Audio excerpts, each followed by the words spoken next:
మళ్ళీ చెప్పండి. దేవుడు ఏక మనస్సు మనం కలిగి ఉన్నప్పుడు 7 విషయాలు చెప్పారు. ఏక మనస్సు కలిగి ఉన్నప్పుడు కలిగే ఆశీర్వాదాలు. హ్మ్. మొదటిది, దేవుడు మనకు తోడై ఉంటాడు. రెండవది, అద్భుతాలు, సూచక్రియలు మన పట్ల జరిగిస్తారు దేవుడు. మూడో విషయం, మనం పరిశుద్ధాత్మ దేవుని ద్వారా ప్రార్థించే వారంగా మనం ఉంటాం. నాలుగో విషయం, సమస్యల నుండి విజయాన్ని పొందగలము. ఐదవది, పరిశుద్ధాత్మ దేవుడు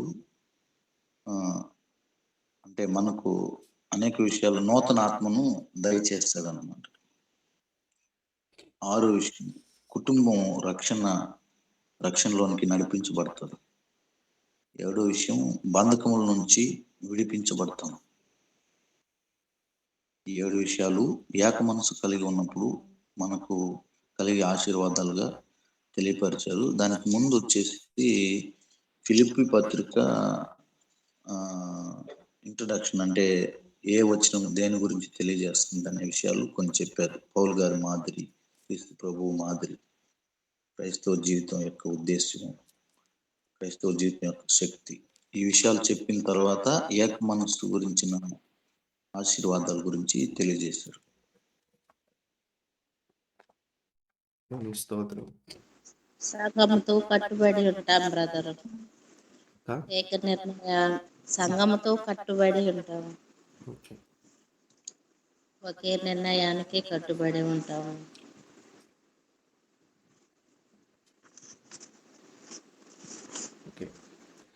కలిసి ప్రార్థించగలుగుతాము. చెప్పండి అక్క. కలిసి ప్రార్థించగలుగుతాము. అందరం ఒక బంధకముల నుండి అందరినీ బంధకముల నుండి విడిపిస్తాడు దేవుడు. అందరము కలిసి ప్రార్థిస్తాము. నోవహు కుటుంబం గురించి కూడా చెప్పారు కదా. 6వ పాయింట్లో నోవహు కుటుంబం ఐక్యత కలిగి ఏక మనసు కలిగి ఉన్న విధంగా మనం అందరం కూడా ఉండాలని, రాతి గుండె తీసివేసి దేవుడు మాంసపు గుండెని ఇస్తాడని, నూతన స్వభావాన్ని, కఠినమైన మనసుని దేవుడు తొలగిస్తాడని చెప్పాడు.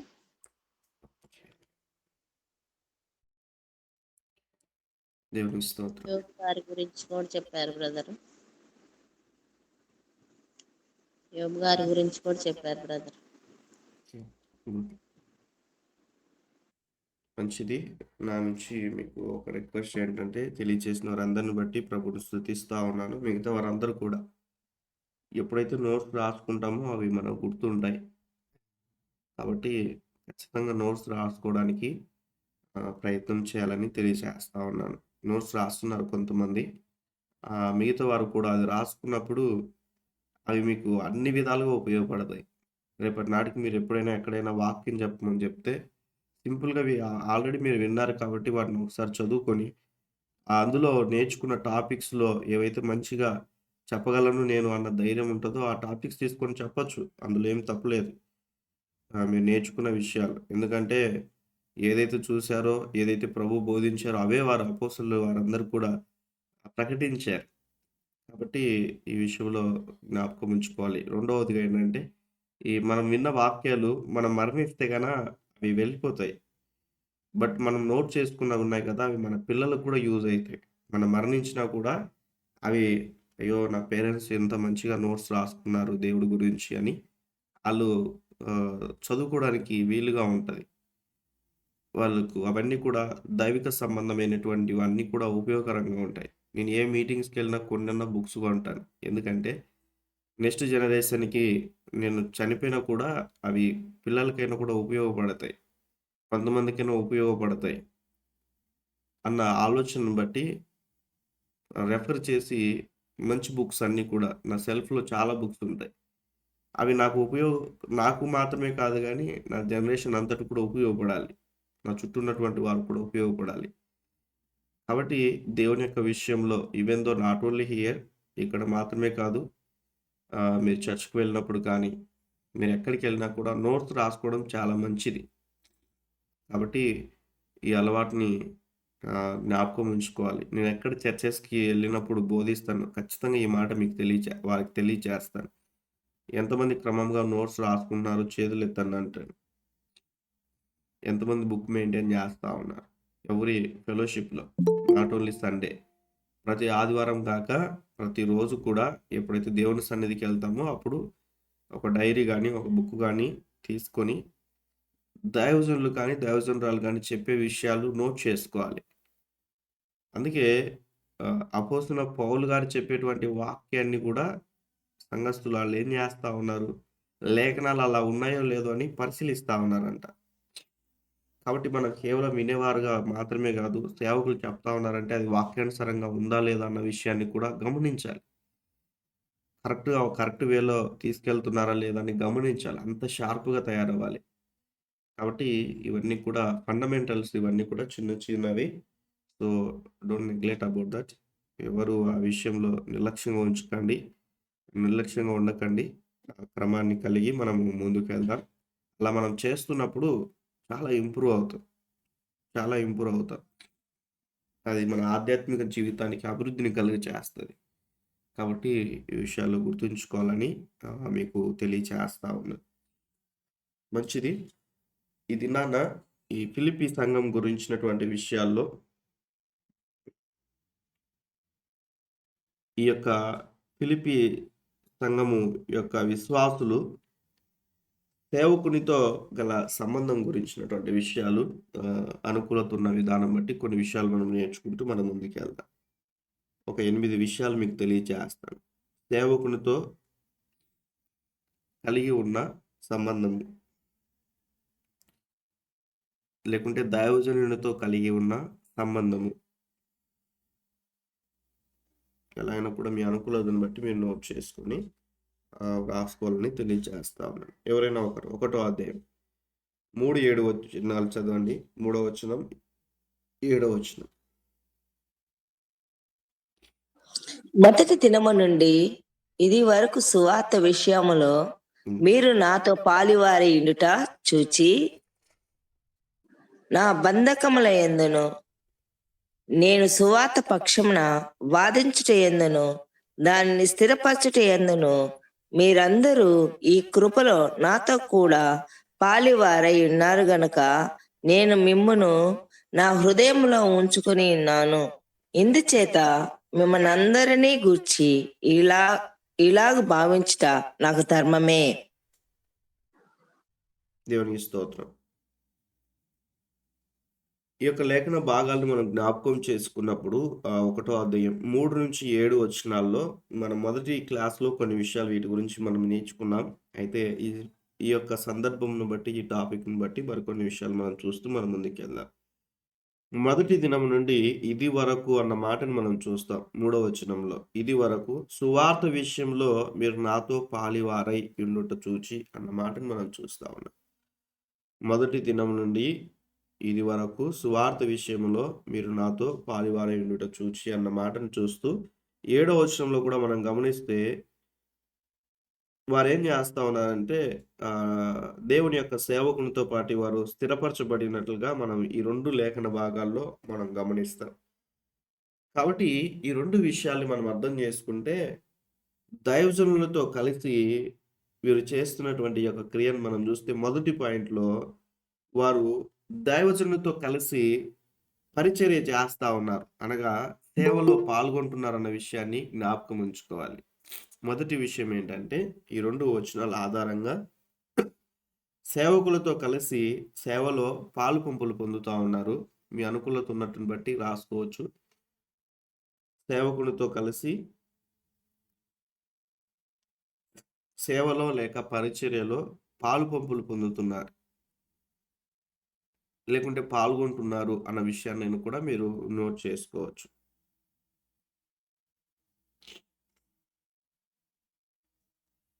దేవునికి స్తోత్రం. అయితే నేను కొన్ని విషయాలు మిమ్మల్ని అడగాలని నేను అనుకుంటున్నాను. సేవా పరిచర్యలో ఈ పరిచర్య అనేటువంటిది దేవుని పరిచర్య అని మనం గుర్తించాలి.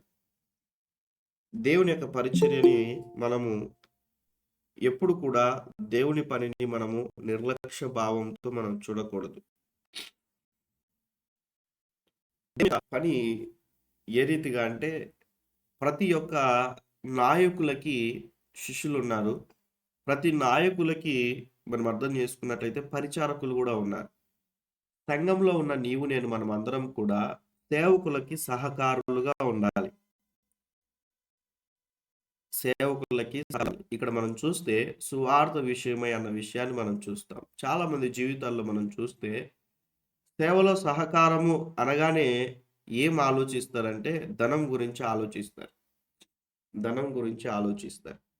సర్వసాధారణంగా హ్యూమన్ బీయింగ్ బట్టి మనుషుల యొక్క ఆలోచన విధానం అనేటువంటిది సహకారం అనేటువంటి విధానమును పలకగానే, ఏదైనా సహకరించండి అని అనగానే, సంఘస్థులందరూ కూడా సహకరించండి అనగానే ధనం గురించినటువంటి ఆలోచన కలిగి ఉంటారు. బట్ అది చాలా రాంగ్ అన్న విషయాన్ని అర్థం చేసుకోవాలి. సహకారము మనం 3 రకాలైనటువంటి విధానములో సేవలో మనం సహకారంగా ఉండవచ్చు. మన సమయం కేటాయించినప్పుడు, అదే రీతిగా మన బలాన్ని కేటాయించినప్పుడు, మన ధనాన్ని కేటాయించినప్పుడు. బట్ ఓవరాల్‌గా థింకింగ్ నేచర్ అందరికి కూడా ఏంటంటే ధనం గురించి ఆలోచన చేస్తారు. ధనం మాత్రమే కాదు కానీ, మన సమయం అనేటువంటిది మనము దేవుని యొక్క పరిచర్యలో సేవకులతో కలిసి మన సమయాన్ని ఖర్చు పెట్టాలి. ధనం చెప్పట్లేదు నేను. ధనాన్ని ఖర్చు పెట్టాలని చెప్పట్లేదు మొదటి పాయింట్‌ని. మొదటి పాయింట్ ఏందంటే సమయాన్ని ఖర్చు పెట్టమని చెప్తున్నా. ఈరోజు అర్థం చేసుకోవడానికి ఈ ప్లాట్‌ఫార్మ్‌లో దేవుడు ప్రతిదినం అనేక దైవజనులని మన మధ్యలోనికి నడిపిస్తా ఉన్నాడు. దైవజనురాల్ని మన మధ్యలోనికి నడిపిస్తా ఉన్నాడు. ఈ ప్లాట్‌ఫార్మ్‌లో ధనం గురించి ఇవ్వమని ఏ రోజు నేను చెప్పలేదు. ఏ రోజు కూడా అడగను కూడా. బట్ మిమ్మల్ని నేను అడుగుతున్న మాట ఏంటంటే మీ సమయాన్ని కేటాయించాలి. మీ సమయాన్ని కేటాయించాలి. ఈ సమయాన్ని ఎప్పుడైతే మనం కేటాయిస్తామో దేవుడు మనతో మాట్లాడతాడు. అలానే సేవకులతో కూడా ఈ యొక్క సహవాసంలో కావచ్చు, మందిరంలో ఉన్న సహవాసంలో కావచ్చు, మీరు సమయాన్ని కేటాయించినప్పుడు సేవకుడు కలిగి ఉన్న దేవుని యొక్క భారాన్ని పంచుకుంటారు. ఎప్పుడైతే పంచుకుంటారో అందులో మనం కూడా పాలిభాగస్తులమైతాం. మనం కూడా పాలిభాగస్తులమైతాం. అలా అయిన తర్వాత పరిచర్య విధానం అనేటువంటిది మారిపోద్ది. పరిచర్య భారం అనేటువంటిది మారిపోద్ది. ఆ పరిచర్య చేసేటువంటి విధానం కూడా మారిపోతుంది. ఎలా అంటే మన బలాన్ని కేటాయించినప్పుడు. అది ఏదైనా కూడా కావచ్చు పరిచర్య అంటే. సువార్త ప్రకటించడమే కావచ్చు. ఆ సువార్తను ప్రకటించడానికి మనమంటూ మనం సహకరించే విధానము కావచ్చు. ఈ సువార్త పక్షముగా వెళ్తున్నటువంటి సమయంలో అనేకుల్ని సిద్ధపరిచే విషయంలో కావచ్చు.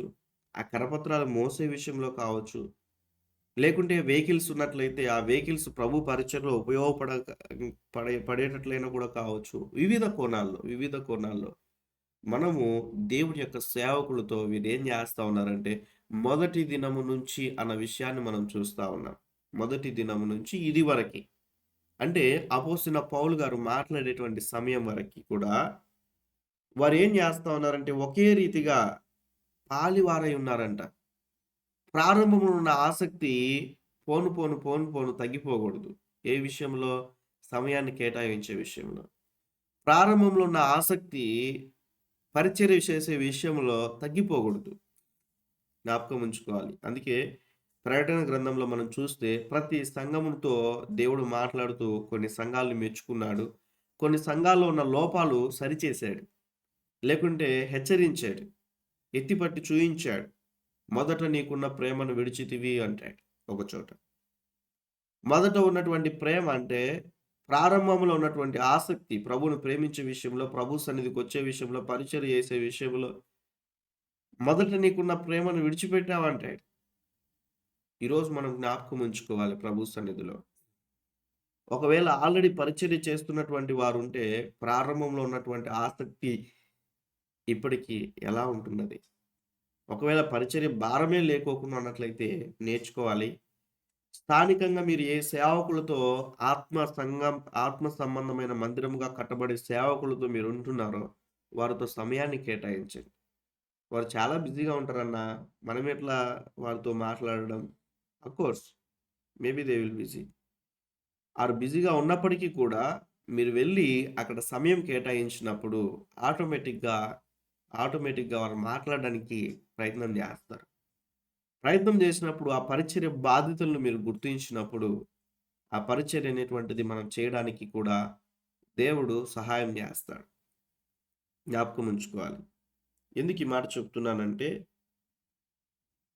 ఏలియాకి ఏకైక శిష్యుడు ఒక ఆయన ఉన్నాడు. ఎవరు? ఎలీషా. మాట్లాడాలి గట్టిగా. ఏలియాకి ఎలీషా. ఏకైక శిష్యుడు ఎలీషా గారు. ఉన్నారు. Very good. ఎలీషా. ఇప్పుడు చెప్పండి, నేను మిమ్మల్ని అడగాలనుకున్న మాట, ఎలీషా ఏలియా దగ్గర ఉన్నప్పుడు ఎలా ప్రవర్తించేవాడు? దేవుడు ఊరికనే ఆయనకున్నటువంటి ఏలియా ఆత్మ అంటే రెండంతల ఆత్మ పొందాలని తనకి ఆశ ఎందుకు వచ్చింది? ఒకసారి ఆలోచన చేస్తే ఈ యొక్క ఉన్నటువంటి ఈ ఈ యొక్క దైవజనుల ఎదుట ఎలీషా ఎలా ఉన్నాడంటే నమ్మకంగా ఉన్నాడు. సమయాన్ని కేటాయించాడు. తను సమయాన్ని కేటాయించాడు. ఎప్పుడైతే తన సమయాన్ని కేటాయించాడో ఏలియా చేస్తున్నటువంటి అద్భుత కార్యములన్నీ కూడా చూడగలిగాడు. నా మాట మీరు అర్థం చేసుకోవాలి. ఏలియా దేవుని ద్వారా ఏలియా చేస్తున్నటువంటి కార్యములను ఎలీషా చూశాడు వివిధ కోణాల్లో. అట్ ది సేమ్ టైం ఏదైతే దైవజనుడుగా ఉన్నటువంటి ప్రవక్త ఏలియా చెప్తున్నటువంటి మాటలని ఎలీషా విని అట్టి ప్రకారము నడుచుకోగలిగాడు. అంటే పరిచర్య చేయగలిగాడు. అందుకే మనం అర్థం చేసుకున్నట్లయితే ప్రతి సమయంలో కూడా ఆయనను వెంబడించినట్లుగా మనం చూస్తాం. ఈ మాటను మీకు గుర్తు చేయాలని ఆశపడతా ఉన్నాను. ఒక మాట ఏంటంటే ఏలియా ఎప్పుడైతే పరిచర్యలోనికి ఎలీషా ఎప్పుడైతే వెళ్ళాలనుకున్నాడో ఎలీషా చేసేటువంటి వృత్తి ఏమిటండి? మీకు అందరు కూడా తెలుసు, బట్ జ్ఞాపకం చేస్తా ఉన్నా. వ్యవసాయం. ఏం చేసేవాడు ఎలీషా? మాట్లాడాలి అందరు కూడా. ఏం చేసేవాడు? వ్యవసాయం. వ్యవసాయం.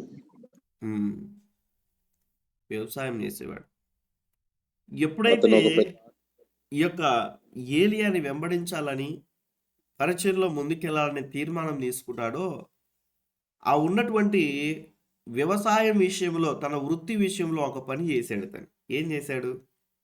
మీ నుంచే నా సమాధానాన్ని కోరుకుంటున్నాను. చెప్పండి. ఇది ఒక బైబిల్ స్టడీ లాగా తీసుకెళ్తున్నాను కాబట్టి టూ-వే కనెక్షన్ లాగా, అంటే రెండు వైపు నుంచి మాట్లాడేటువంటి విషయాన్ని స్లోగా నెమ్మదిగా తీసుకెళ్తా ఉన్నాను. తన వృత్తి విడిచిపెట్టాడన్నా. ఏం చేశాడమ్మా? విడిచిపెట్టాడు. ఓకే. ఇంకా కొంచెం లోతుగా ఫాలో అయ్యాడు. ఓకే, ఫాలో అయ్యాడు. ఇంకొంచెం లోతుగా ఆలోచించండి ఆ సందర్భాన్ని. కరెక్టే.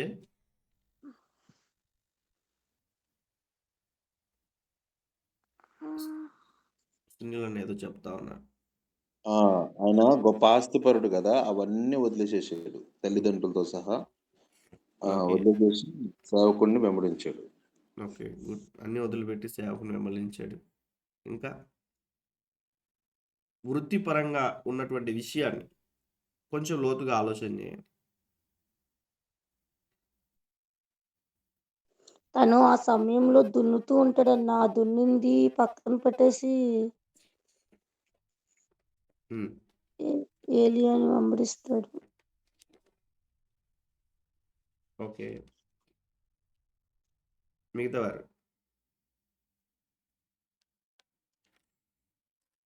కొంచెం లోతుగా చెప్పండి. నా పాయింట్లోనికి వచ్చి మీరు చెప్పినవన్నీ కరెక్టే, నేను తప్ప అనట్లేదు. వాటిని ఏం చేశాడు?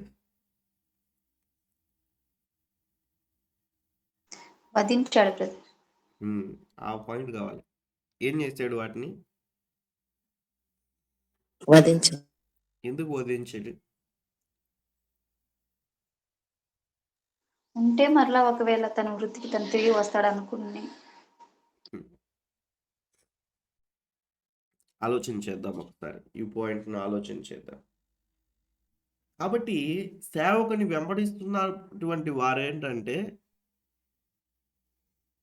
వృత్తి కారణమును బట్టి సేవకునితో సహవాసం మానుకోకూడదు సుమా. వృత్తి కారణమును బట్టి దేవుని యొక్క పరిచర్యను మానివేయకూడదు. దేవుని యొక్క పరిచర్యను మానివేయకూడదు. కాబట్టి దయచేసి అర్థం చేసుకోవాలి. మనకున్న ఎంత బిజీ షెడ్యూల్ అయినా, ఎంత వ్యాపారమైనా, ఎంత ఉద్యోగమైనా, ఏది ఏమైనప్పటికీ కూడా సరే, దేవుడు అప్పగించిన పనిని నిర్లక్ష్యంగా మనము చేయకూడదన్న విషయాన్ని అర్థం చేసుకోవాలి. ఆ సమయంలో అయితే ఎలీషా అటువంటి త్యాగాన్ని చేసినట్లుగా మనం చూస్తాం. అందుకే రెండంతలుగా ఆశీర్వదింపబడినట్లుగా మనం చూస్తా ఉన్నాం. ఈరోజు మనం అర్థం చేసుకున్నట్లయితే దేవుని యొక్క సన్నిధిలో ఉన్నటువంటి మనమందరం కూడా సేవకులకి ఎంత సహకారులుగా ఉన్నామన్న విషయాన్ని అర్థం చేసుకోవాలి. ఈరోజు దైవజనులతో కలిసి మనం గన మంచిగా పరిచర్యలో పాల్గొంటే దయచేసి జ్ఞాపకం ఉంచుకోనండి. ఒక చిన్న విలేజ్లో జ్ఞాపకం చేసుకుందాం అర్థం చేసుకోవడానికి. ఒక చిన్న విలేజ్, మీలో ఎవరైనా మీరు విలేజ్లో ఉన్నవారు ఉంటే చెప్పండి ఒకసారి. ఒక చిన్న విలేజ్, మీరు మారుమూల గ్రామం, అట్లా ఏదైనా ఒక చిన్న విలేజ్. హల్లెలూయా.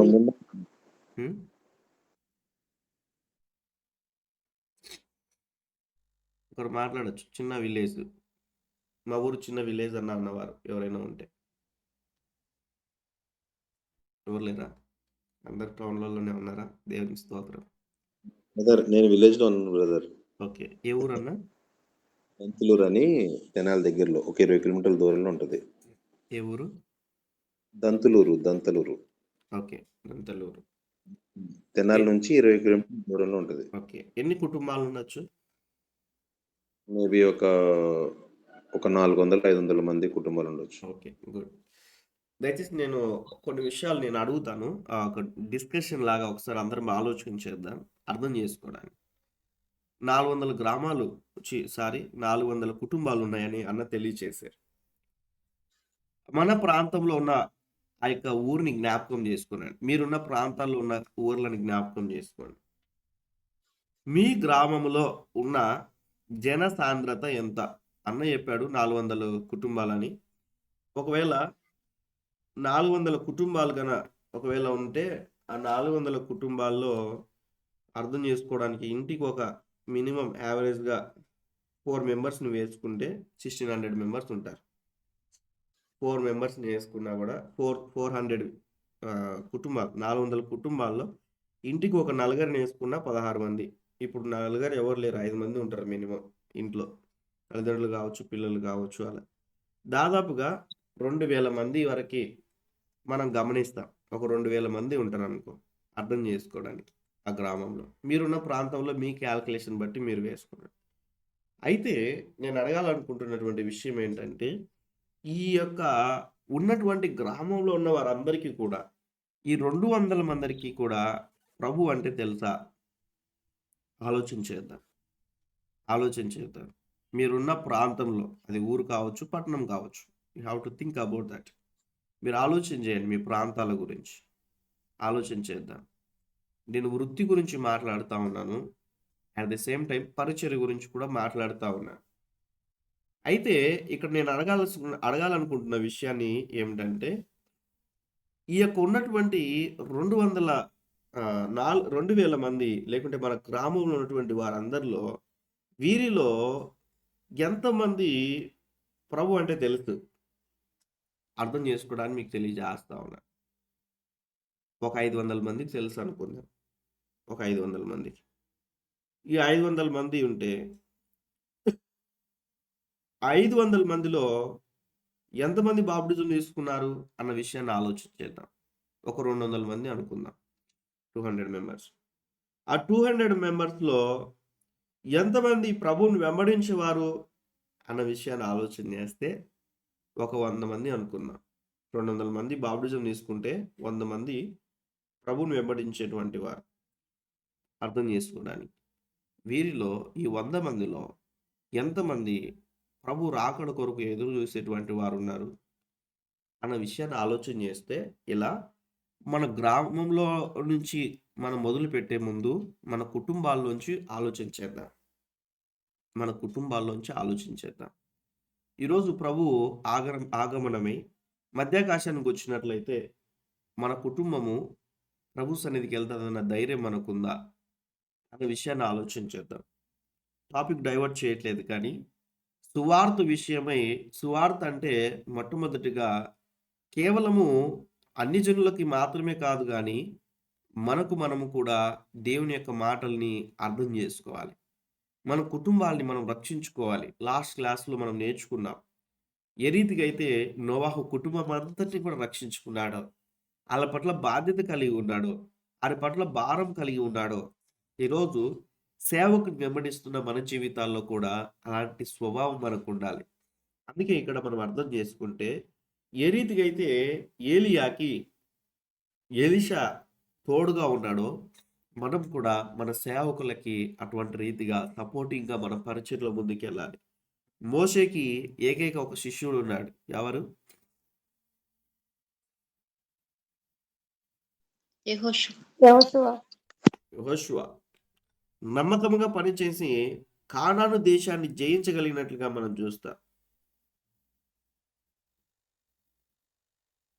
కాబట్టి ఈరోజు జ్ఞాపకం చేసుకున్నట్లయితే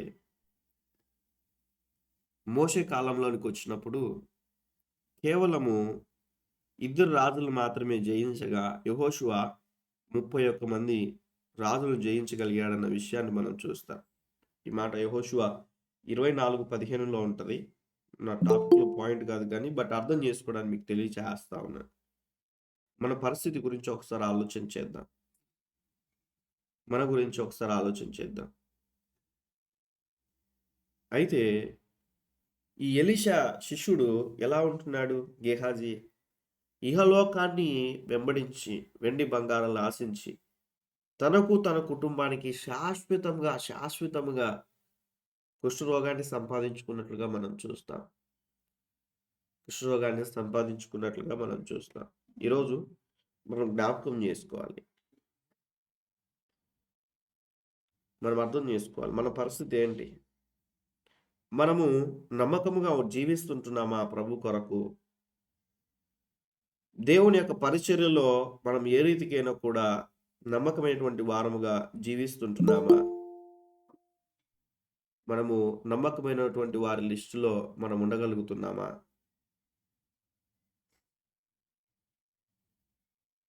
లేకుంటే సేవకుడు మనల్ని బట్టి ఈ యొక్క విషయంలో సువార్త విషయంలో మంచి సాక్ష్యాన్ని ఇవ్వగలుగుతా ఉన్నారా? పరిచర్య విషయంలో అన్న విషయాన్ని మనం ఆలోచన చేయాలి. ఈ మొదటి మాటని మనము అర్థం చేసుకోవాలి. రెండవ మాటగా మీకు తెలియజేస్తాను. ఆ మాట ఏమిటంటే ఇందులో మనము అర్థం చేసుకున్నటువంటి యొక్క మొదటి మాటను ఏందంటే మొదటి దినం నుండి ఇదివరకు సువార్త విషయంలో వారు ఏ రీతిగా అయితే పాలువారై ఉన్నారో మనం కూడా సువార్త విషయంలో దేవుని యొక్క సన్నిధిలో సేవకులకి సహకారంగా ఉంటూ ప్రభు సన్నిధిలో మన సమయాన్ని కేటాయించి పరిచర్య చేసేటువంటి వారంగా మనం జీవించాలన్న విషయాన్ని అర్థం చేసుకోవాలి. నేను ఇక్కడ ధనం గురించి మాట్లాడలేదు. ఈ మాటను కూడా మీరు అర్థం చేసుకోవాలి. మీ సమయం ప్రభు కొరకు కేటాయించాలన్న విషయాన్ని మీకు తెలియచేశాను. రెండవ మాటను మనం చూస్తే మొదటి మాట ఏం నేర్చుకున్నాం?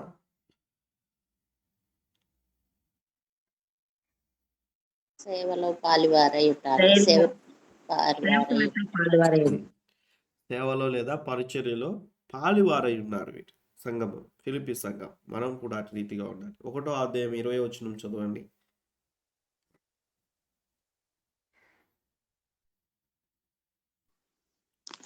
నేను మిగులు అపేక్షించుచు నిరీక్షించుచున్న ప్రకారముగా మీ ప్రార్థన వలనను యేసుక్రీస్తు యొక్క ఆత్మ నాకు సమృద్ధిగా కలుగుట వలనను ఆ ప్రకటన నాకు రక్షణార్థముగా పరిణమించునని నేను ఎరుగుదును.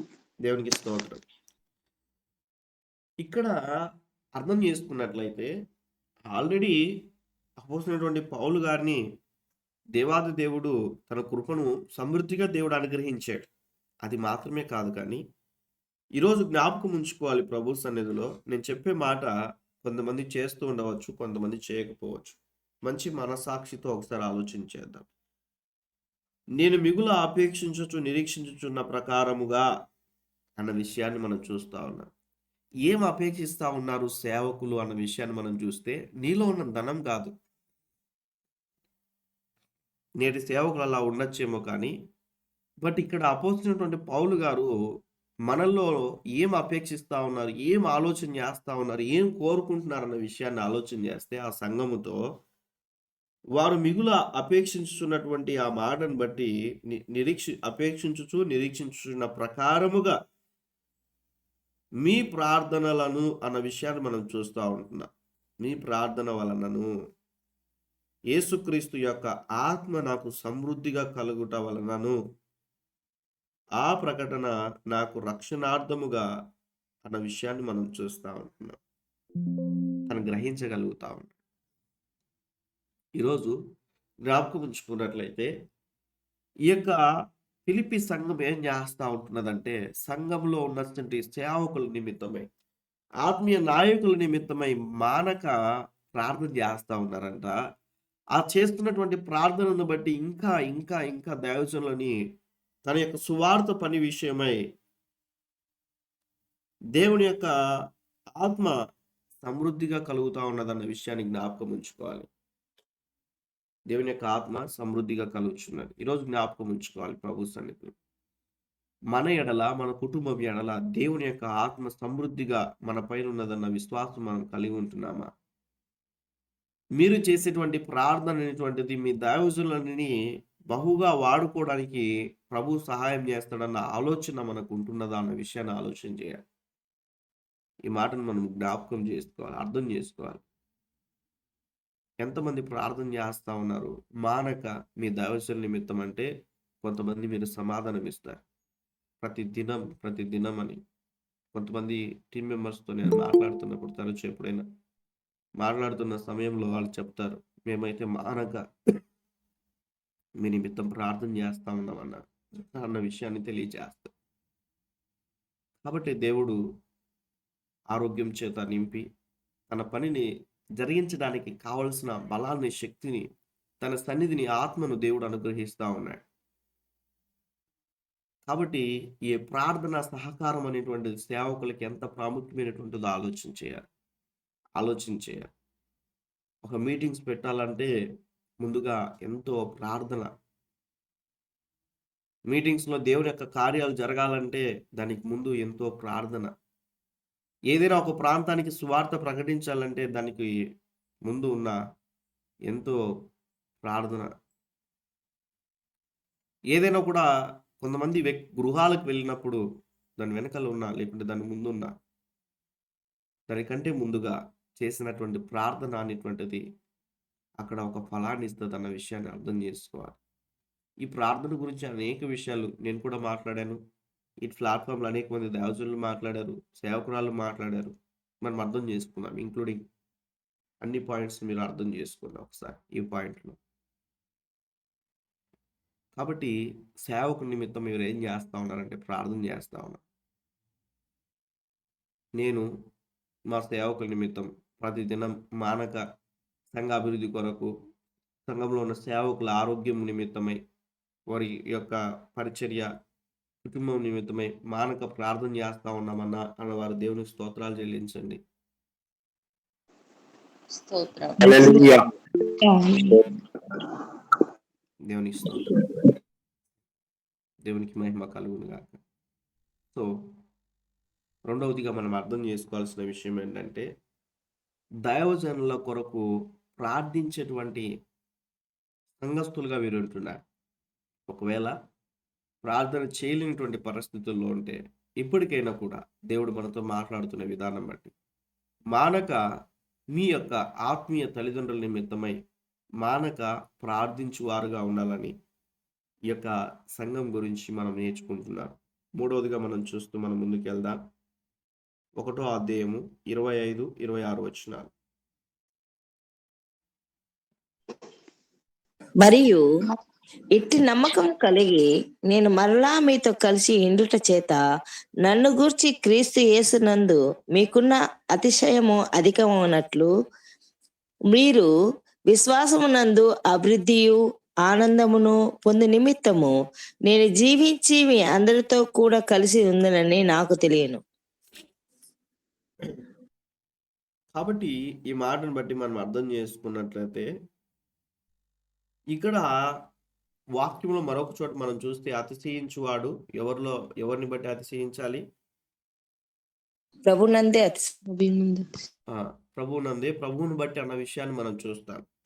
ఇక్కడ సేవకులు ఈ మాట చెప్పడానికి గల కారణం ఏంటంటే దేవుని యొక్క సన్నిధిలో దేవుని వెంబడిస్తా ఉన్నటువంటి తను చెప్తున్నటువంటి మన క్రీస్తుని పోలి నడుచుకున్న ప్రకారం నన్ను పోలి నడుచుకోండి అంటే చాలా మంది ఏం చెప్తారు?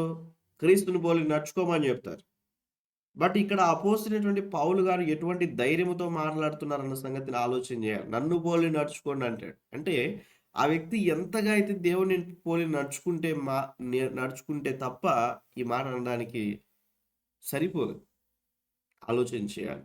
అందుకే ఇక్కడ ఈ పాయింట్లో మనం అర్థం చేసుకున్నట్లయితే సేవకుని బట్టి ఇక్కడ వీరు ఏం అంటున్నారంటే అధికమగునట్లు క్రీస్తు యేసునందు మీకున్న అతిశయము అన్న విషయాన్ని మనం చూస్తాం. అధికమగునట్లు అన్న మాటను మనం చూస్తా ఉంటున్నాం. నేను మరలా మీతో కలిసి ఉండుట చేత నన్ను గురించి అంటే ఇక్కడ తనను గురించి క్రీస్తు యేసునందు మీకున్న అతిశయము అధికమగునట్లు మీరు విశ్వాసమునందు అభివృద్ధియు ఆనందమును పొందు నిమిత్తము అన్న విషయాన్ని మనం చూస్తా ఉన్నాం. ఈ మాటను బట్టి మనం అర్థం చేసుకున్నప్పుడు సేవకుని బట్టి మనం ఎప్పుడైతే అతిశయిస్తామో మన విశ్వాసంలో కూడా మన ఆధ్యాత్మిక జీవితంలో కూడా నిత్యము కూడా వారి యొక్క ప్రవర్తన ఫలాన్ని మనం పొందుకోవాలని మరొక వచనంలో వ్రాయబడి ఉంటుంది. కాబట్టి ఈ యొక్క మూడవ మాటగా మనం అర్థం చేసుకున్నట్లయితే వీరు సేవకులను బట్టి అతిశయించినట్లుగా మనం చూస్తాం. ఇక్కడ అతిశయం అనేటువంటి ఇక్కడ రాయబడినటువంటి ఈ మాట ఏంటంటే దేవుని కన్నా ఎక్కువగాని కాదు. ఈ మాటను అర్థం చేసుకోవాలి మనం. దేవుని కన్నా ఎక్కువగాని కాదు, తను చేస్తున్నటువంటి ఆ సేవా పని నిమిత్తమై అన్న మాటని మనం చూస్తూ క్రీస్తు యేసునందున్న అన్న విషయాన్ని మనం చూస్తూ ఉంటున్నాం. అంటే క్రీస్తు యేసునందు ఉన్నటువంటి అన్న మాటను మనం చూస్తూ ఉన్నాం. అతిశయము అధికమగాలి. సేవకుని బట్టి ఆలోచన చేస్తే దేవుని యొక్క మహిమ అనేటువంటిది ఆయనకు ఉన్నటువంటి విశ్వాసులు ఎలా చూడగలుగుతున్నారో మనం ఆలోచన చేయాలి. నేను మాట్లాడేటువంటి ఈ యొక్క టర్మినాలజీ మీకు అర్థమవుతుందో లేదో ఒకసారి ఆలోచన చేయండి. మరి మీకు తెలియచేస్తా ఉన్నాను. సేవకుని బట్టి ఇక్కడ యేసుక్రీస్తునందు మీకున్న అన్న విషయాన్ని మనం అతిశయం అగునట్లు, ఆ యొక్క అతిశయం అనేటువంటిది అధికమగునట్లుగా అన్న విషయాన్ని మనం చూస్తా ఉన్నాం. అధికం అవ్వాలి. ఎప్పుడైతే సేవకుని మనం వెంబడిస్తూ ఉంటామో దేవుని యొక్క నామం అనేటువంటిది ఇంకా ఇంకా ఇంకా మనం తెలుసుకోవడానికి ఉపయోగకరంగా ఉంటుంది. కొంతమంది సేవకులతో ఎంత తక్కువ సమయం కేటాయించినప్పటికీ కూడా ఏదో ఇన్ఫర్మేషన్ మనము పొందుకుంటా ఉంటాం. మన యొక్క ఆత్మీయ తల్లిదండ్రులతో కూడా మనం కలిసి మనం ఉన్నప్పుడు వారి నుంచి ప్రవర్తన ప్రతిఫలం అనేటువంటిది మాటలో స్వభావం లేకుంటే మాట్లాడే విధానం ఆలోచనలు వీటన్నిటిని బట్టి సంథింగ్ వీ విల్ లర్న్. ఏదో కొన్ని విషయాలు మనం నేర్చుకోగలుగుతాం. కాబట్టి ఇక్కడ మనం అర్థం చేసుకున్నట్లయితే సేవకుని బట్టి ఇక్కడ క్రీస్తు నామమును బట్టి అతిశయించుట విషయంలో అధికమైంది అన్న విషయాన్ని మనం చూస్తూ ఉంటున్నాం. నాలుగవదిగా మనం జ్ఞాపకం చేసుకున్నట్లయితే 2వ అధ్యాయం 12వ వచనం. 2వ అధ్యాయము 12వ వచనం. కాగా నా ప్రియులారా, మీరు ఎల్లప్పుడూ విధేయులై ఉన్న ప్రకారము నా ఎదుట ఉన్నప్పుడు మాత్రమే కాక మరి ఎక్కువగా నేను మీతో లేని ఈ కాలం మందును భయముతోనూ మొనుకుతోనూ మీ సొంత రక్షణ కొనసాగించుకునుడి. దేవునికి స్తోత్రం. ఈ మాటను బట్టి మనం అర్థం చేసుకుంటే టైటిల్ మీరు ఇలా రాసుకోవచ్చు. ఏంటంటే సేవకునికి లోబడి ఉండుట అన్న విషయాన్ని మీరు రాసుకోవచ్చు ఈ మాటను బట్టి. బట్ నేను కొన్ని విషయాలు మీకు తెలియజేస్తాను. సేవకునికి లోబడి ఉండుట ఇక్కడ ఏమంటున్నాడంటే, కాగా ప్రియులారా, మీరు ఎల్లప్పుడూ విధేయులై ఉన్న ప్రకారం, అంటే ఆల్రెడీ వారు విధేయులై ఉన్నారు. అట్ ది సేమ్ టైం నా ఎదుట ఉన్నప్పుడు మాత్రమే గాక మరీ ఎక్కువగా, మరీ ఎక్కువగా కేవలం నేనున్నప్పుడు మాత్రమే కాదు గానీ, నేను లేని సమయంలో మరీ ఎక్కువగా, నేను మీతో లేని ఈ కాలమందు భయముతోను, వణుకుతోను మీ సొంత రక్షణను కొనసాగించుకొనుడి అన్న విషయాన్ని మీరు ఆలోచన చేయాలి. ఒకసారి ఆలోచన చేసినట్లయితే, సేవకుల ఎదుట మనం ఉన్నప్పుడు ఎంత వినయంగా ఉంటాం, ఎంత విధేయత కలిగి ఉంటాం, మన మాట తీరు ఎలా ఉంటది, మన పద్ధతులు ఎలా ఉంటాయి, మన ఆలోచనలు ఎలా ఉంటది, మనం చేసేటువంటి క్రియలు ఎలా ఉంటాయి, ఒకసారి ఆలోచన చేయాలి. సేవకులు మన గృహంలోనికి వస్తే, ఏ రోజు పని చేయని వారు కూడా పని చేయడానికి సిద్ధపడతారు. సేవకుడు మన గృహంలోనికి వస్తే, అప్పటి వరకే గొడవాడేటువంటి వారు, మాట్లాడేటువంటి వారు, అసభ్యంగా ప్రవర్తించేవారు, అసభ్యకరంగా మాట్లాడేటువంటి వారు కూడా సైలెంట్ అయిపోతారు కదా! ఒకసారి ఆలోచన చేయాలి. సేవకుడు ఉన్నప్పుడు ఏ రీతిగా అయితే ప్రవర్తన ఉంటున్నదో, మాట తీరు కావచ్చు, చేసే పరిచర్య కావచ్చు, ఆలోచన కావచ్చు, మన ప్రవర్తన అంతటి విషయంలో కూడా ఆలోచన చేస్తే, సేవకుడు లేని సమయంలో కూడా అలానే ఉండాలి. అది కన్నా ఎక్కువగా ఉండాలి అన్న విషయాన్ని మనం చూస్తా ఉంటున్నాం. మరీ ఎక్కువగా అన్న విషయాన్ని మనం నా ఎదుట ఉన్నప్పుడు మాత్రమే గాక, మరీ ఎక్కువగా నేను మీతో లేని ఈ కాలమందు అన్న విషయాన్ని మనం చూస్తా ఉంటున్నాం. నా ఆత్మీయ తండ్రి కూడా కొన్ని విషయాలు చెప్పేవారు. ఎక్కడైనా పరిచర్యకి వెళ్తూ ఉన్న టీమ్ మెంబర్స్‌కి, నాతో కూడా ఉన్న కొంతమందికి చెప్తాడన్న కొన్ని విషయాలు, కొన్ని పరిచర్య బాధ్యతలు అప్పగించి వెళ్ళిపోతాడు.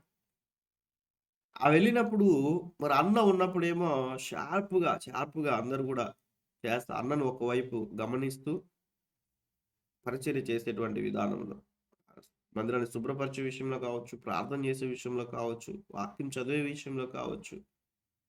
అన్న ఉన్నప్పుడు ఒకలాగా, అన్న లేనప్పుడు ఒకలాగా ప్రవర్తించేటువంటి వారు. అయితే ఈరోజు అలా వారిని వారు మోసం చేసుకున్నటువంటి వారు అలానే వెనక బెంచ్‌లో, అనగా వెనక చైర్స్‌లో కూర్చొని ఉన్నారు. దేవుని యొక్క మాట, దేవుని యొక్క సేవకుడు చెప్పినప్పుడు, సేవకుడు లేని సమయంలో కూడా అదే రీతిగా నడుచుకున్నటువంటి వారు ఈరోజు స్టేజ్ మీద వాడబడుతా ఉన్నారు. ప్రభు మహిమార్థమై మీకు తెలియచేస్తా ఉన్నాను. మీరు నేర్చుకోవాలి కాబట్టి. ఎక్కడి గురించో కావచ్చు, పరిచర్యలో జరిగిన విషయాల గురించి. ఎందుకు ఈ మాట చెప్తున్నానంటే, సేవకుడు ఉన్నప్పుడు ఒకలాగా, సేవకుడు లేనప్పుడు ఒకలాగా మన ప్రవర్తన జీవితం ఉండకూడదు. ఒకసారి ఆలోచన చేయండి. సేవకుడు మన మన మన మన గ్రామంలో ఉన్నప్పుడు, సేవకుడు మన ప్రాంతంలో ఉన్నప్పుడు, సేవకుడు మన కుటుంబాల్లో ఉన్నప్పుడు, మన జీవితం ఎలా, మన ప్రవర్తన ఉంటున్నది? సేవకుడు ప్రతి చోటికి రాలేడు కదా! కాలేజీకెళ్ళినప్పుడు రాలేడు కదా సేవకుడు. ఉద్యోగానికెళ్ళినప్పుడు రాలేడు కదా సేవకుడు. వ్యాపారానికెళ్ళినప్పుడు సేవకుడు రాలేడు కదా! జ్ఞాపకం ఉంచుకోవాలి. మీరు వెళ్ళే ప్రతి స్థలంలో, ప్రతి ప్రాంతంలోనికి సేవకుడు రాలేడు కదా! అయితే సేవకుడు ఉన్నప్పుడు మన ప్రవర్తన, మన ఒబీడియంట్, మన విధేయత ఏ రీతిగా ఉంటున్నదో, ఆయన లేని సమయంలో కూడా మరీ ఎక్కువగా అటువంటి విధేయత కలిగి మనం నడుచుకోవాలి. మన మాట తీరు, అన్ని విషయాలు ఆలోచన చేద్దాం ప్రభు సన్నిధిలో. జ్ఞాపకం ఉంచుకోవాలి. ఎందుకు ఈ మాట చెప్తున్నానంటే, సంఘములో ప్రవర్తన జీవితం అనేటువంటిది మంచిగా కనిపించి, కుటుంబంలో ప్రవర్తన సరైనటువంటిదిగా లేకుంటే, సేవకుడు కాదు కానీ మొట్టమొదటిగా దేవుడు సంతోషపడడు. జ్ఞాపకం చేసుకోవాలి. సంఘములో ఎంత విధేయతో, సంఘములో ఎంత ఒబీడియంట్ కలిగి, తగ్గింపు స్వభావం కలిగి, సేవకుల్ని ప్రేమించే విషయంలో, విశ్వాసుని ప్రేమించే విషయంలో, వాళ్ళతో మాట్లాడేటువంటి విధానము, అన్ని విషయాల్లో కూడా పర్ఫెక్ట్. అయితే బయటకు వెళ్ళిన తర్వాత మన మాట తీరు, మందిరంలో ఉన్నప్పుడు కోపపడతామా? మందిరంలో ఉన్నప్పుడు వ్యర్థంగా మాట్లాడతామా? మందిరంలో ఉన్నప్పుడు ఇతరులను దూషిస్తామా? నో. సేవకుని ఎదుట ఉన్నప్పుడు అలా ప్రవర్తిస్తామా? కాదు కదా! అయితే బయటకు వెళ్ళినప్పుడు మనం ఎలా ఉంటున్నాం ఆలోచన చేయాలి ప్రభు సన్నిధిలో. అయితే ఇక్కడ సేవకుడు సాక్ష్యం ఇస్తా ఉంటున్నాడు ఏంటంటే, కాగా ప్రియులారా, మీరు ఎల్లప్పుడు విధేయులై ఉన్న ప్రకారము, అంటే ఆల్రెడీ వారు విధేయులై ఉన్నారు. నేను లేని సమయంలో అలానే నడుచుకోమని ఇక్కడ హెచ్చరిస్తా ఉన్నాడు. మరొకసారి గుర్తుకు చేస్తా ఉన్నాడు. కాబట్టి సేవకునికి విధేయత చూపిస్తూ సేవకుడికి లోబడుతూ మంచి సాక్ష్యం కలిగినటువంటి వారుగా మనం జీవించాలన్న విషయాన్ని మనం అర్థం చేసుకుంటున్నాం.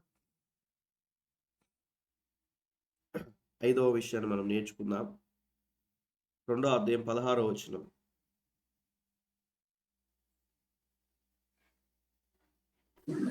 అట్టి జనము మధ్యను మీరు జీవవాక్యమును చేత పట్టుకొని లోకమందు జ్యోతుల వలె కనపడుచున్నారు. అందువలన నేను వ్యర్థంగా పరిగెత్తలేదనియు నేను పడిన కష్టము నిష్ప్రయోజనం కాలేదనియు క్రీస్తు దినమున నాకు అతిశయ కారణము కలుగును. దేవునికి స్తోత్రం. ఈరోజు మనం అర్థం చేసుకున్నట్లయితే ఇక్కడ ఈ లేఖన భాగమును బట్టి అట్టి జనం మధ్య మీరు జీవవాక్యమును పట్టుకొని లోకమందు జ్యోతుల వలె కనబడుచున్నారు అంటే మనమందరం కూడా అన్ని జనుల ఎదుట మనమందరం కూడా జ్యోతుల వలె కనిపిస్తున్నాం. మనం మాట్లాడేటువంటి మాట అది ఒక జ్యోతిలాగా అందరి దృష్టిలో ఉంటున్నదన్న విషయాన్ని ఆలోచన చేయాలి. మనం చేసే ప్రతి ఒక్క క్రియలు అబ్జర్వ్ అందరూ కూడా అబ్జర్వ్ చేస్తా ఉన్నారు. సరౌండింగ్ పీపుల్ అందరూ కూడా ఓహో! వీరు మందిరానికి వెళ్తా ఉన్నారు. వీరి ప్రవర్తన జీవితం ఎలా ఉంటున్నది, వీరి మాట తీరు ఎలా ఉంటున్నది. మనం జ్యోతుల వలె అందరికి కనిపిస్తామండి. క్రైస్తవుడు అందరికి కనిపించేవాడు. క్రైస్తవుడు అందరికి అంటే అందరికి కనిపించేటట్లు ప్రవర్తన చేసుకోవాలని కాదు కానీ దాని అర్థము మీ వెలుగు అంటే ఇక్కడ మనం అర్థం చేసుకున్నప్పుడు మన నీతి క్రియలన్నీ కూడా అబ్జర్వ్ చేస్తూ ఉంటారు వారు. మనం చేసే పనులన్నీ కూడా అబ్జర్వ్ చేస్తూ ఉంటారు. మనం మాట్లాడే విధానం వీరికి కోపమే రాదండి, వీరు మాట్లాడితే కన్నా కనీసం వీరి గృహాల్లోంచి బయట వాళ్ళకు కూడా అస్సలు వాళ్ళ శబ్దం వినిపించదండి. ఇలా కొన్ని విషయాల్లో కాబట్టి మనము ప్రాక్టికల్గా ఇక్కడ ఆలోచన చేసినట్లయితే ఒక మాట చెప్తా ఉన్నాడు సేవకుడు ఏంటంటే ఆయనకున్నటువంటి నేను వ్యర్థముగా పరిగెత్తలేదని అన్న విషయాన్ని మనం చూస్తూ ఉంటున్నాం. నేను పడిన కష్టము నిష్ప్రయోజనం కాలేదనియు క్రీస్తు దినమున నాకు అతిశయ కారణం కలుగును అన్న విషయాన్ని మనం చూస్తూ ఉన్నాం. క్రీస్తు దినమున సేవకునికి మన ఆత్మీయ జీవితాలని బట్టి అతిశయ కారణంగా ఉండాలి. మన ఆత్మీయ జీవితాలు అటువంటి సాక్ష్యం చెప్పగలగాలి. ఆయన పడిన కష్టం వ్యర్థమైపోలేదు. ఈరోజు జ్ఞాపకం ఉంచుకోవాలి. ప్రభు సన్నిధిలో జ్ఞాపకం ఉంచుకోవాలి. క్రీస్తు యేసునందున్న ప్రయాస వ్యర్థమవుదని దేవుని యొక్క వాక్యం సెలవిస్తూ ఉంటున్నారు. వ్యర్థమైపోదని దేవుని యొక్క వాక్యం సెలవిస్తూ ఉంటున్నారు. దేవుడు ప్రతి దినం కూడా ఈ ప్లాట్ఫామ్లో ఎంతో మందికి దేవుడు ఆదరణ కలిగిస్తూ ఉన్నాడు. ఎంతో మంది కుటుంబాలని ఆత్మీయ జీవితాన్ని కడుతూ ఉన్నాడు. ఎంతో మంది రక్షణ పొందుతూ ఉన్నారు. బ్యాచులుగా దేవుడు అనేక విషయాలను అనేక మందిని తరపి చేస్తూ ఉన్నాడు. ఎందుకు ఈ మాట చెప్తా ఉన్నానంటే ఈ యొక్క ప్రభు కొరకు కేటాయించేటువంటి ఈ 2 గంటల సమయం బట్టి ఈ రీతిగా అనేక మందికి దేవుని యొక్క వాక్యాన్ని వినిపింప చేయడానికి దేవుడు సహాయం చేస్తా ఉన్నాడు కదా. ప్రభు సన్నిధిలో మనము ఇట్టి విధముగా కొంతమందికైనా కూడా ప్రభు యొక్క ప్రేమను ప్రకటిస్తే ప్రభు ఇంకా ఎంతమందిని రక్షించుకుంటాడు. మనం బలపడుతున్నాం, ఇతరులు బలపరుస్తున్నామా ఆలోచన చేయాలి. మనం దేవుని యొక్క వాక్యాన్ని నేర్చుకుంటున్నాం, ఇతరులకు మనం నేర్పిస్తున్నామా ఒకసారి ఆలోచన చేయాలి. జ్ఞాపకం ఉంచుకోవాలి. ఏ షాప్కైనా కూడా బట్టలకు వెళ్ళినప్పుడు మంచిగా అనిపించి తక్కువ రేటు పడిందంటే ఆ షాప్ గురించి ఎంతమందికి చెప్తారు? Yes or no? అవునా కదా? మాట్లాడాలి కదా. ఏదైనా ఒక వాహనం కొన్నప్పుడు ఆ ధర కన్నా కొంచెం తక్కువ పడి మంచి నాణ్యత కలిగినటువంటి వస్తువు అయినట్లయితే వాటి గురించి వాహనం కావచ్చు, వస్తువు కావచ్చు, థింగ్స్ కావచ్చు, ఏవైనా కూడా కావచ్చు, వాటి గురించి అడగకపోయినా కూడా ఎంతమందికి తెలియచేస్తారు. వారేం చెప్పమని చెప్పలేదు కదా. ఆ షాప్ వాళ్ళు ఏమైనా మనకు చెప్పారా కొన్న తర్వాత అందరికి చెప్పండి అని? లేదు కదా. బట్ ఆయా విషయాల్లో ముందుకు వెళ్తా ఉన్నాం కదా. మన దేవుని యొక్క విషయంలో ఎందుకు ముందుకు వెళ్ళట్లేదు ఆలోచన చేయాలి ప్రభు సన్నిధిలో. ఇక్కడ మనం అర్థం చేసుకున్నట్లయితే సేవకుడు సంతోషిస్తున్నటువంటి విషయం ఏంటంటే క్రీస్తు దినమున నాకు అతిశయం కారణముగా ఉండును అన్న విషయాన్ని మనం చూస్తాం. తన పడిన కష్టం అనేటువంటిది వ్యర్థమైపోలేదని సంతోషిస్తా ఉన్నాడు ఇక్కడ.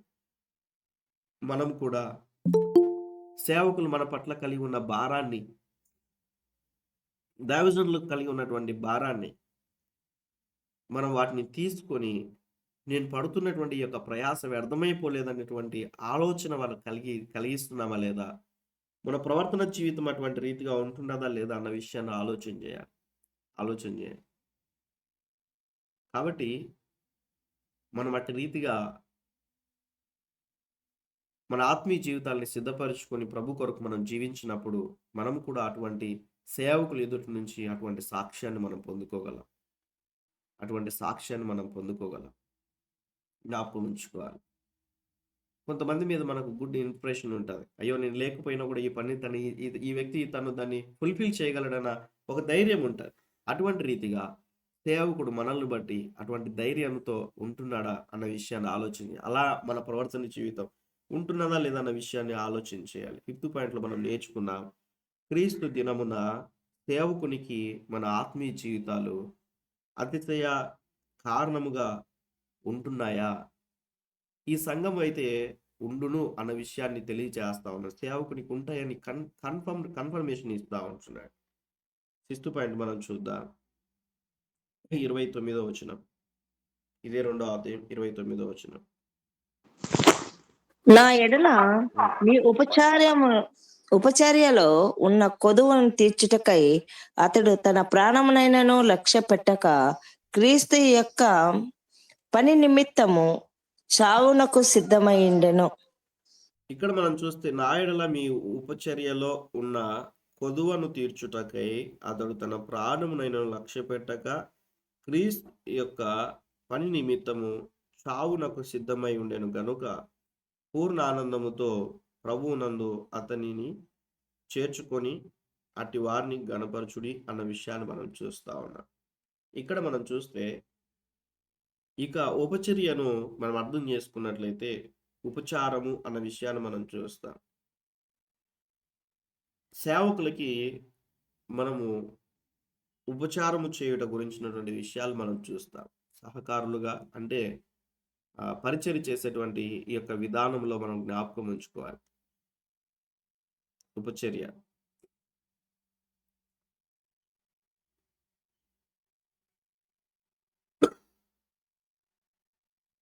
మనం పరిచర్య చేసేటువంటి విధానంలో ఈ యొక్క మాటను మనం అర్థం చేసుకుందాం. ఎలా మాట్లాడుతున్నారు వారు అక్కడంటే, నా ఎడల మీ ఉపచర్య ఉన్న కొదువను తీర్చుటకై అతడు తన ప్రాణం నేను లక్ష్య పెట్టక క్రీస్తు యొక్క పని నిమిత్తము చావునకు సిద్ధమై ఉండెను గనుక పూర్ణ ఆనందంతో ప్రభువునందు అతనిని చేర్చుకొని అటు వారిని గణపరచుడి అన్న విషయాన్ని మనం చూస్తా ఉన్నాం.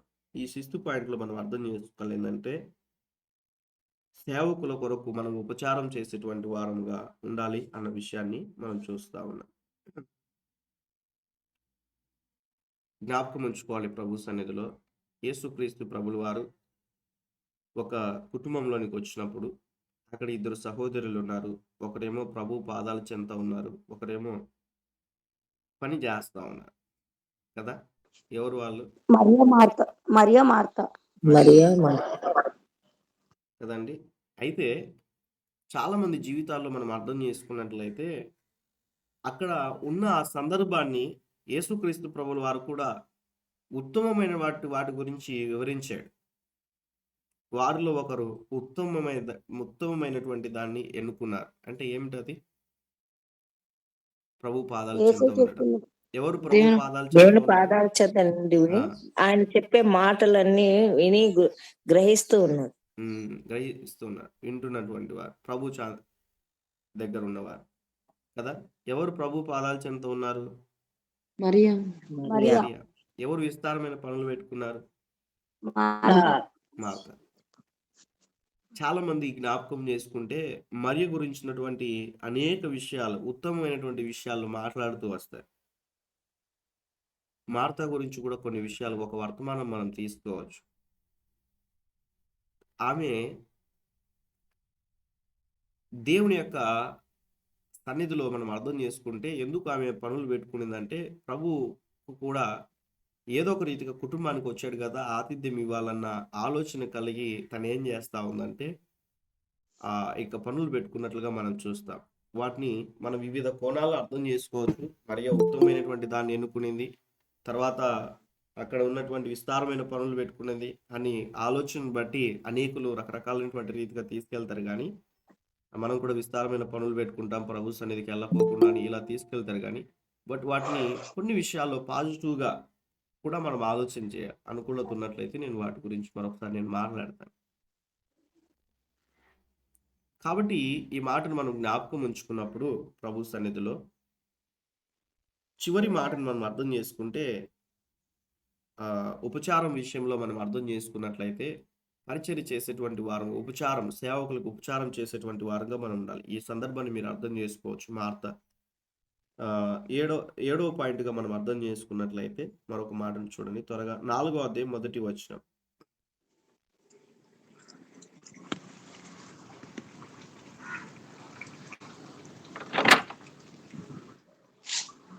కావున నేను ఆక్షేపించు నా ప్రియ సహోదరులారా, నా ఆనందమును నా కిరీటమై ఉన్న నా ప్రియులారా, ఇట్లు ప్రభు నందు స్థిరులైండుడి.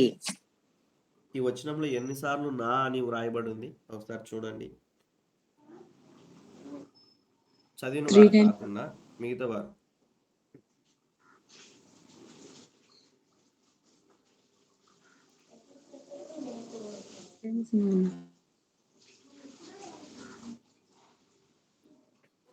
చదివిన వారు కాకుండా 4 సార్లు బ్రదర్.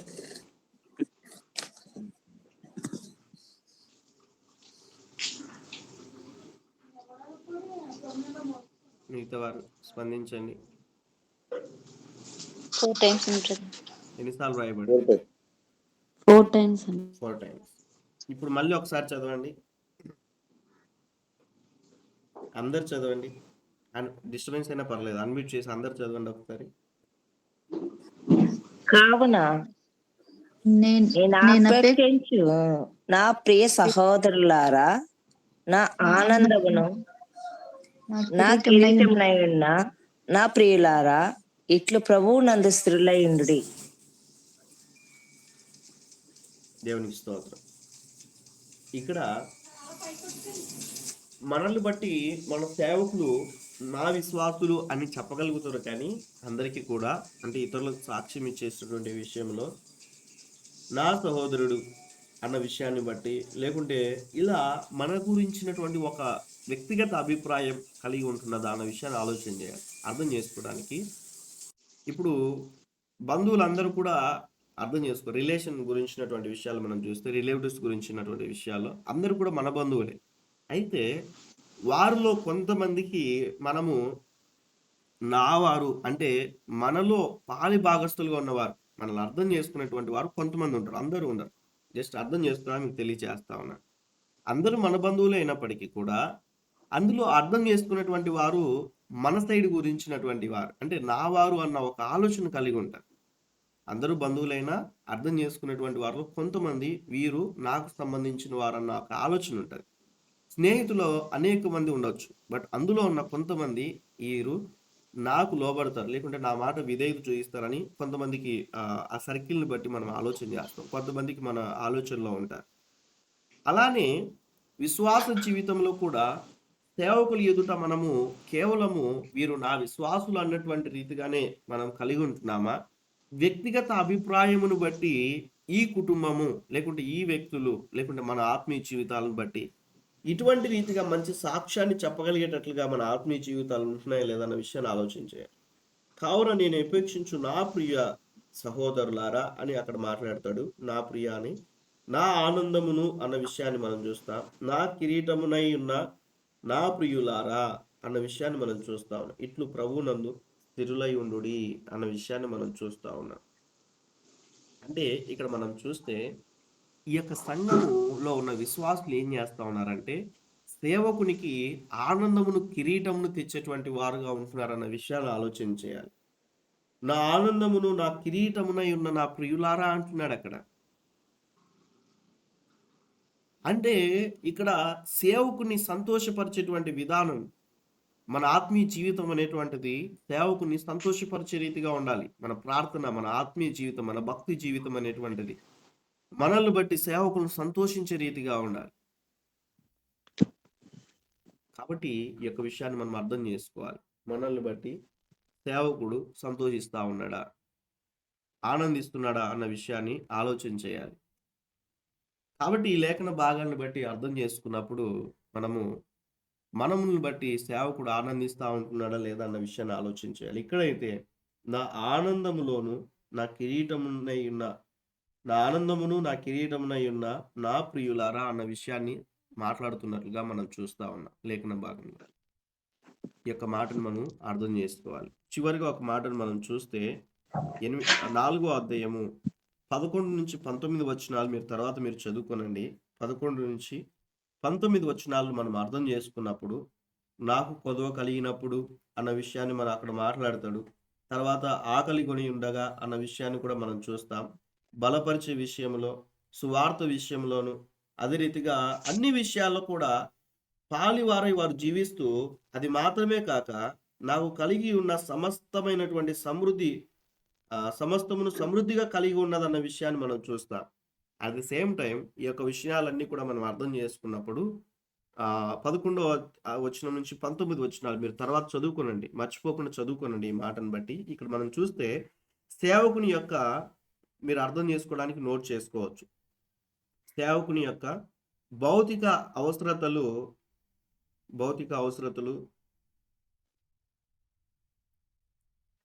నోట్ చేసుకున్న వారు నోట్ చేసుకోనండి. సేవకుని యొక్క భౌతిక అవసరతలు తీర్చుట, ఆర్థికంగా బలపరచుట.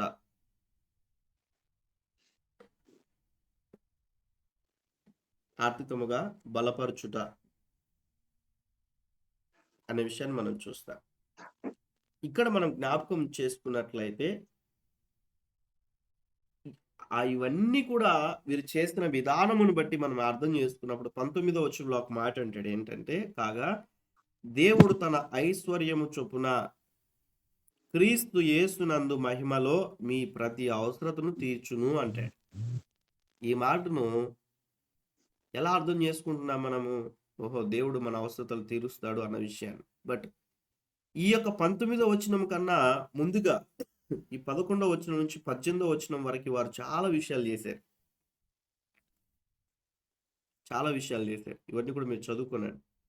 వారు ఎటువంటి రీతిగా పరిచర్యలో కష్టపడ్డారు, పరిచర్యకు సహకారులుగా ఉన్నారు, భౌతికంగా సేవకుని యొక్క అవసరతలు ఎలా తీర్చారు, వారు సంఘంలో ఉన్నటువంటి ఆ యొక్క అవసరతలు ఎలా తీర్చారు, ఆర్థికంగా వారు ఎలా సహకరించారు, అన్ని విషయాల్లో కూడా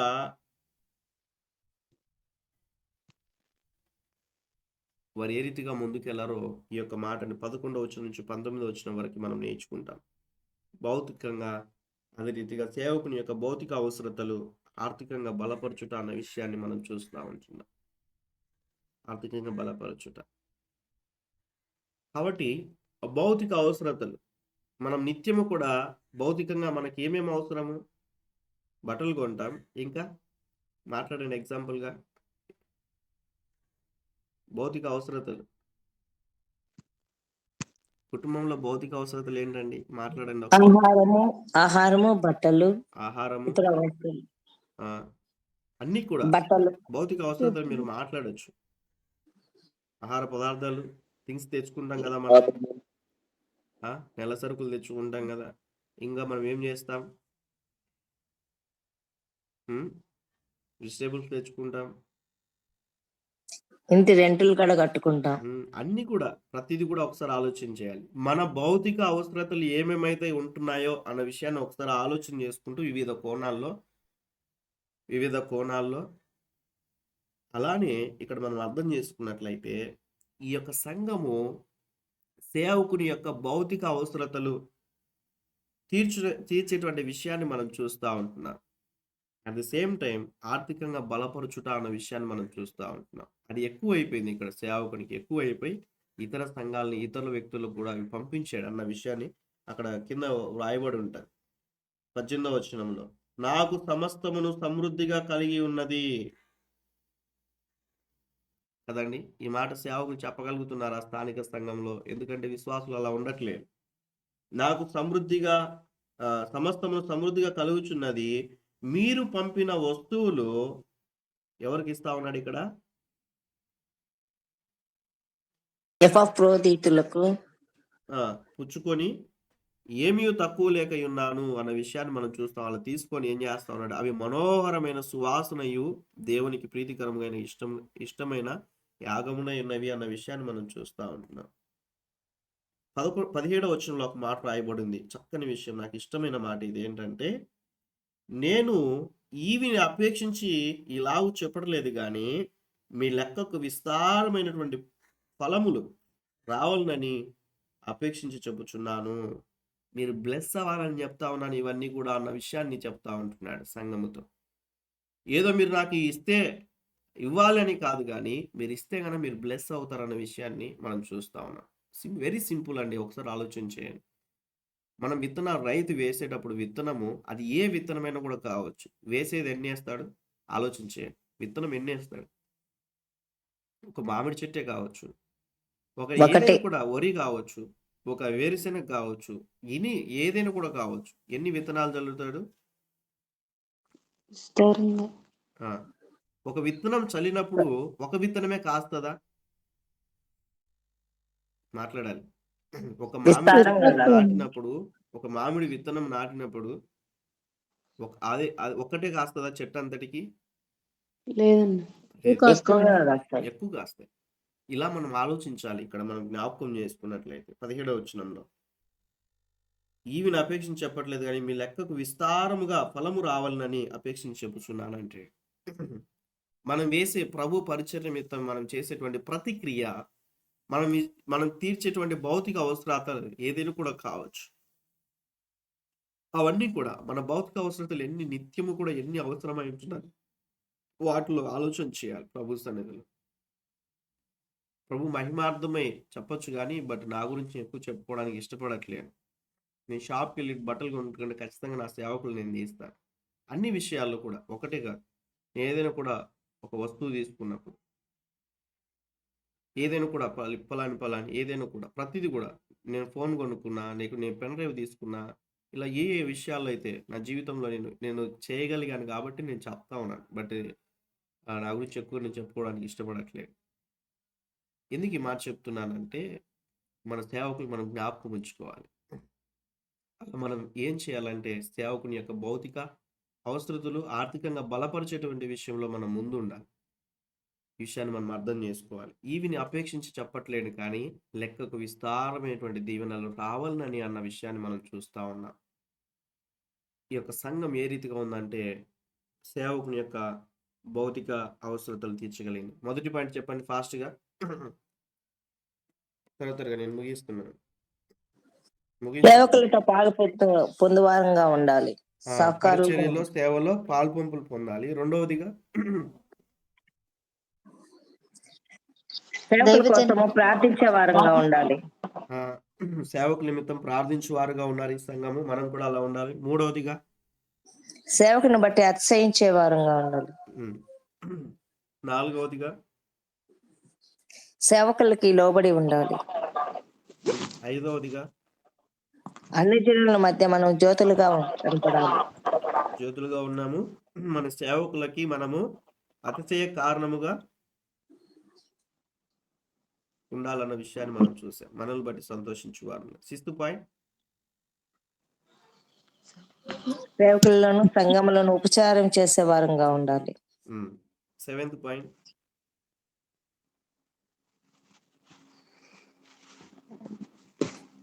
మన సంఘములో స్థిరులై ఉండాలి. సేవకులకి ఆనందాన్ని కలిగించుట, సేవకులు సంతోషపెట్టే వారిగా ఉండాలి. సేవకుల యొక్క భౌతిక అవసరాలు తీర్చేవారిగా కూడా ఉండాలి.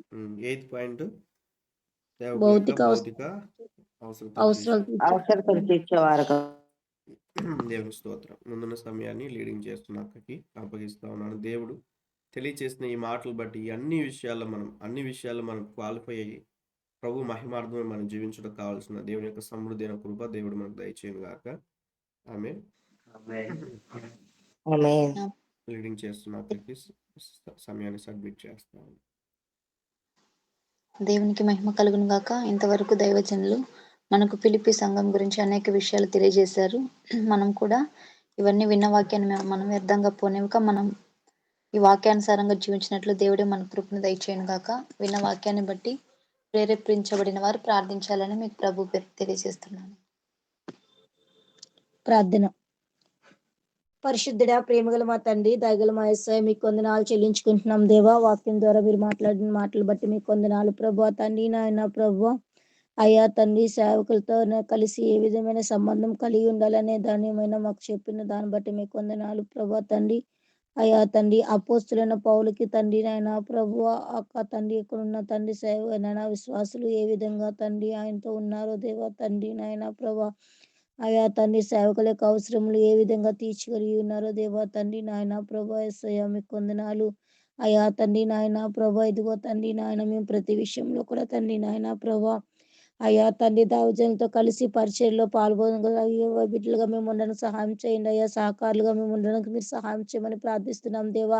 ప్రతి విషయంలో దేవా సేవకుల కొరకు ప్రార్థించే బిడ్డలుగా కూడా మేము ఉండడానికి నీ కృపను అనుగ్రహించమని ప్రార్థిస్తున్నాం తండ్రి నాయన ప్రభా. యేసయ్య మీకు వందనాలు దేవా తండ్రి నాయన ప్రభా. యేసయ్య మీకు వందనాలు. సేవకులు బట్టి మేము అతిశయించే వారుగా తండ్రి నాయన ప్రభా మేము ఉండడానికి మీ కృప అనుగ్రహించమని ప్రార్థిస్తున్నాం తండ్రి నాయన ప్రభా. దేవా తండ్రి నాయన ప్రభా, ఏ విషయంలో దేవా తండ్రి సేవకులకి అన్ని విషయాల్లో కూడా మేము లోబడేవారుగా తండ్రి, వారి మాట వినే బిడ్డలుగా మేము ఉండడానికి మీ కృప చూపించమని ప్రార్థిస్తున్నాం తండ్రి నాయన ప్రభా. వాళ్ళకి దేవా మేము మంచి ఉపచారం చేసేవారుగా తండ్రి ఉండడానికి నీ కృప అనుగ్రహించండి అయ్యా. దేవా దైవ సేవకులు మేము సంతోష పెట్టే బిడ్డలుగా మేము ఉండడానికి సహాయం చేయండి అయ్యా. మరి ఇదిగో తండ్రి, సేవకుల్ని దుఃఖపెట్టేవారుగా మేము ఉండకుండా దేవా వారిని సంతోష పెట్టే యొక్క విశ్వాసులుగా మేము ఉండడానికి నీ కృప చూపించమని ప్రార్థిస్తున్నాం తండ్రి నాయన ప్రభా.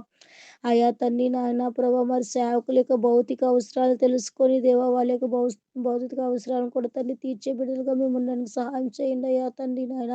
మా యొక్క అవసరములు మేము ఎలాగైతే తీర్చుకున్నాం దేవా తండ్రి, సేవకుల యొక్క భౌతిక అవసరాలు కూడా తండ్రి తీర్చే బిడ్డలుగా తండ్రి సంఘ సభ్యులందరూ ఉండడానికి మీ కృప అనుగ్రహించండి అయ్యా తండ్రి. అవునయ్యా తండ్రి నాయన ప్రభా, తండ్రి నాయన ప్రభా. ఏలియాకి దేవా ఎలీషా ఎలాగైతే లోబడి ఉన్నాడో దేవా తండ్రి, రెండంతల బ్లెస్సింగ్ ఏ విధంగా అయితే పొందుకుని ఉన్నాడు దేవా తండ్రి నాయన ప్రభా. అయ్యా తండ్రి నేను అటువంటి బ్లెస్సింగ్ తండ్రి నాయన సేవకుల దగ్గర పరిచయం చేస్తున్న ప్రతి ఒక్క బిడ్డ కూడా పొందుకోవడానికి నీ కృపను అనుగ్రహించమని ప్రార్థిస్తున్నాం దేవా.